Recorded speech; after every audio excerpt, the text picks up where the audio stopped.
إذا الشرع إلى صبية مسلمة سنية أخذت هذه المبادرة وتزوج بشخص. يا أخي شو مين هي يا أخي اللي بيشرع؟ الله، مش هي بتشرع.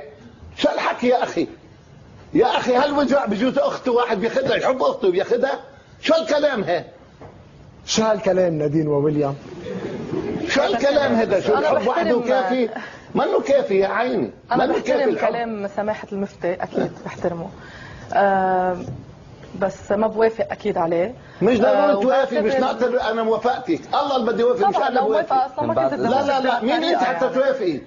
أنا مين أنت حتى توافقي؟ لا خلص، أنت لم تعودي مسلمة مع شيء الكلام. إنسانة. أنا لم تعد مسلمة. سماحة المفتي لم تعد مسلمة وخلصنا. لم تعد مسلمة؟ أبدا لم تعد. هذه إذا ماتت لا تدفن في مقابر المسلمين ولا يصلى عليها. مرتدة يعني؟ عم بقول لك لم تعد مسلمة. أوكي أنا بدي أقول شغلة، إذا ربنا يا ربنا وربنا الذي أحل هو يا أخي النكاح، مش والله الثاني اللي بدهم إياه بيعملوه. في شروط، في حلال وفي حرام. لا جوزها بدافع عنها اليوم. لا هي بتدافع عن نفسها. هي بتدافع عن نفسها. بس انا بدي اقوله شغله. نحن قوامون على بعض. لحظه واليوم.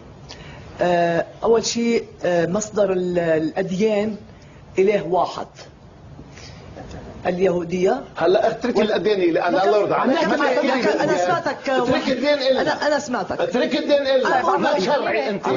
ما شرعي. اترك الدين. لا لا لا لا لا لا لا. ما تعرفي فيه ما تحكي فيه. وكلهم بيعترفوا فيه. يعني يا اخي بعترف انا بالمسيحية انه مسيحي. خياراتنا لنا كمان. خلاص.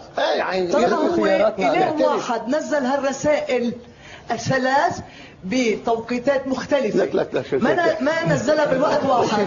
جاي تشرع. أنا شو هاد بتطول بيه يا أخي؟ بتحكي كلام خارج الخط، خارج الخط الأحمر. خطت الأحمر يعني؟ تجاوزت كل الخطوط. تجاوزنا الأحمر وتبعنا الإله واحد اللي هو حط هذه الأديان الثلاث. خلينا نسمع نادين تفضلي.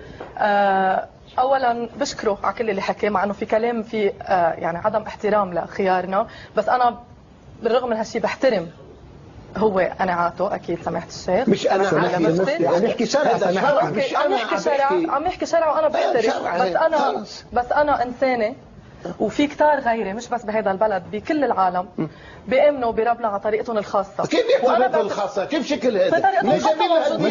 موجودين. مش حضرة اي حدا بيقرب. مش قوميين بأمن بربة ما بدي. هي في دين ما بيجوز نتجاوز هذا الدين. بس عفوا سماحة. انا بعتبر خليني كفي معلش لو بدي اقطع. نادين تفضلي. وبعتبر انا زواجنا ربنا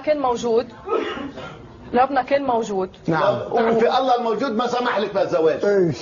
طبعا. يعني مش موجود. تعرفي الموجود ما سمح لك بالزواج.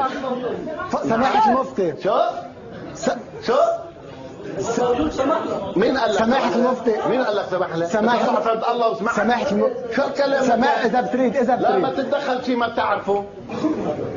نعم. سمح لي. مروان محفوظ شو عندك يعني سماحة المفتي؟ خلينا نسمع وجهات النظر. اهلا وسهلا فيكي. نعم. مرحبين فيكي، بتشرفي على بيتك. نعم. هذا الكلام انا ما بقدر اقبله. يعني في ناس ملحدين اذا بيتجوزوا ما بنيجي بنقول نكاح فاسد. يعني معروف شو معناته هالكلام نكاح فاسد. يا اخي يتزوج بس مش عفوا. بس الزواج منه عباره بس عن نكاح. ما حدا طلب سماحة. الزواج منه عباره بس عن نكاح. شو لك؟ لا هو رابط اقوى بكثير من شو هيك. نكاح يعني؟ إذا بتريد انه ينام معه بس الزواج. مش هيدا هو الزواج. مش هيدا هو الزواج. في زواجات تحت الذي خلقك هو الذي يشرع لك. انت مش ملك نفسك. 100% ملك نفسك. لا بدنا مش ملك نفسك.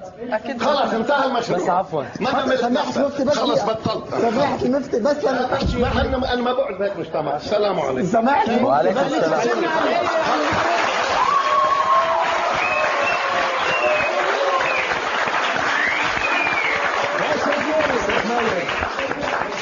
تفضل. انا احتراما لسماحة المفتي. نعم. هو ما احترم ابدا قناعاتنا ولا خياراتنا ولا افكارنا. نعم. انا احتراما لوجوده وبتمنى يرجع يعرف هيدا الشيء. انا حطيت هيدا الشيء، انا مش مقتنعه لانه هيدا الجزء من جسمي انا حره اذا ببينه ولا لا، وما بيخل بالاخلاق ولا ببينني بطريقه مش لازم بين فيها. فهلا تطير.